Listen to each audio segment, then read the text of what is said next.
So Jay's Diecast issued a challenge. So the challenge is something for double trouble. You know, he's getting ready to have twins. So I was thinking of taking this truck, taking off the body, I'll paint this, and then adding these engines to the back, these twin motors to the back. And we'll see. And I don't know if I'm going to mount them backwards so the radiator's in the back, because there's a little radiator. Actually, it's not a radiator, it's a seat, it looks like. So I'll mount that to the front here. So I'm going to get both these taken apart, and we'll see see how it's going to fit. There's like a transmission here, you can see. We'll see what it's going to look like. I don't know if I'm going to have to use part of this base or do something. I'll see if I can get this together. I'm going to take the drill to these posts and get these things apart. Okay, I got everything apart. Everything that I want to take apart right now. You can see I just separated everything. I got a set of wheels lying here someplace that I'm not able to see it with my glasses on. Anyways, I'm going to go ahead and put this in some stripper and get this thing down to just the bare metal. We'll see how this turns out. Okay, I've got the truck painted, and this is for JDC's challenge for the double trouble. So what I'm thinking, because I've seen other people do vehicles with twin engines like the twin mill, I'm just going to see about cutting the seat off the front of this motor and mounting this on the back. See if I can clean this up. I don't know how I'm going to get this to stay and not look ridiculous with it floating, because if you look, it actually sits kind of high. So we'll see how I'm going to mount that, and we'll see how this is going to turn out. Let me get my saw and cut this piece off. Okay, I used my jeweler's saw and I just cut the seat off the front. One idea that I had here is I bought some, some like JB Weld type stuff, and I'm thinking maybe just kind of make a nice little, like a block underneath this thing that'll hold everything up and make it look like it's attached. I don't know how that's going to look, but it's the only idea that I have right now. Okay, so I got my putty. It's the same stuff I used on my previous project.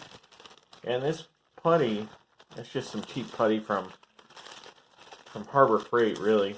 And you'll see here, it's just a wad of putty that it already includes the hardener like in the center.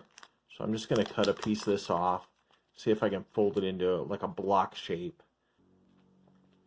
I can stick this right underneath there now and get this imprint done. Like cut off what isn't needed. Stick on there. And like I said, I can add some glue, but if I get that mounted, that'll look perfect. Look at that. That'll look pretty good. And that's sticking pretty well. Let's see if I can get more of that stuff off. Maybe even give it a little bit more shape there. Let's see. Not bad. Alright, let's let that dry. Okay, so I've cleaned all my pieces. I took them, I just ran them under the faucet with some soap and water and scrubbed them a bit. The glass is still going to be yellow. I'm not sure there's going to be a whole lot I can do about that. But I'm going to add some color to this vehicle.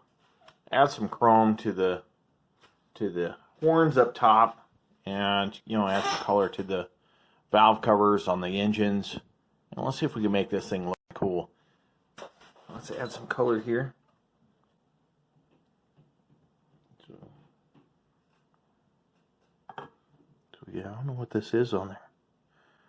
I thought maybe it'd be a instrument cluster. Who knows? Something that sits in the center there. That is actually kind of cool. We'll see if we can do that to the grill here. Although I like this grill, it's really nice. Let's see if we can brush some color down in there. I've got a paint pen, but I've seen people use like silver Sharpies. So I want to give it a shot. I've seen some really good jobs with this. See if I can hit some of this. Let's see. Oh yeah, it does cover pretty well, doesn't it? That's nice. And the cool thing about it, you have a nice fine tip. You can give it some nice detail. That looks good. Well, let's try to hit these little ones. It was just a little line.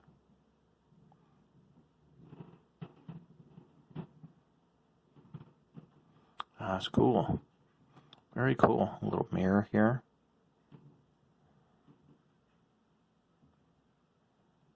I don't have the steadiest of hands, so it's probably not the best idea for me, but I do like to add the details.